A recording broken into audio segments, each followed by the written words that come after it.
dowladda Mareykanka ayaa qorsheynaysa in mar kale dalka Soomaaliya uu soo dirto cutubyo ka tirsan ciidamada dalkeeda kadib markii hore Mareykanka ciidamada uga saaray dalka. Madaxweynaha Mareykanka Joe Biden ayaa saxiixay qorshaha ciidamada Mareykanka loogu soo celinayo dalka kadib doorashadii madaxweynaha Soomaaliya Xasan Sheekh Maxamuud. Biden ayaa la filayaa in 500 oo askari uu u soo diro Soomaaliya xilli madaxweynihii hore ee Mareykanka Donald Trump uu Soomaaliya ciidamadiisa ka saaray dalka. Ciidamadan ayaa ka caawin doona dowladda Soomaaliya tababarida ciidamada xoogga, sare u qaadista khibradda saraakiisha dowladda. Trump ayaa hore Soomaaliya uga saaray 700 oo askari oo Mareykan ah oo ku sugnaa gudaha dalka, kuwaas oo ciidamada ka saaciidi jiray howlgallada gaarka ah. Idris Maxamed Caynaan, Goobjoog, magaalada Muqdisho.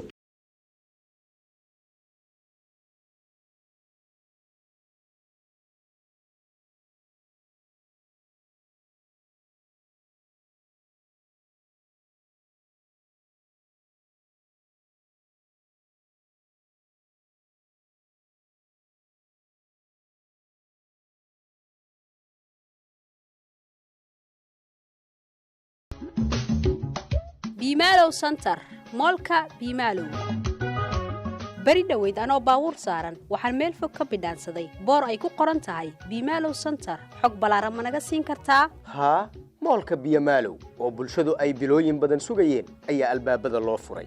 ma xarunta ganacsiga ee Bimalo baashaal ha u malaynaya baana hawaasnimo bilaash maaha hadalkaygu. Bimalo Center waa mool baaxad weyn oo boqolaal shay oo kala nooc ah. barta aad ka helayso qiimuhuna boqon goys maaha, tayadu waa mid la hubo boqolkiiba boqol bulshadu ay u bogeen. wax kasto baahidaadu tahay badeecati u dambeysay beledkeena looga adeegto, ha ahaato electronic baakadaysan wax kasto suuq looga baahdo, bakeeriba ha u yaraato waa barta aad ka helayso. Bimalo Center.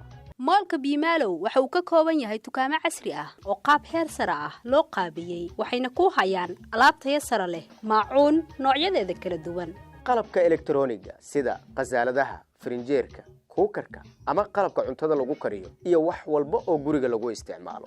waxyaabaha ay dumarku isku qurxiyaan, make up tayadiisu sareyso iyo udug nooc kasta leh. dharka dumarka waa labiskii u dambeeyay oo quruxdaada soo saaraya. qaybta qalabka ceelasha iyo tubooyinka, wax kasta oo aad u baahan tahay waxa aad ka soo dukaamaysan kartaa Bimalo Mall adiga oo aan la soo kulmin ciriiriga suuqyada, kulayl iyo rafaad.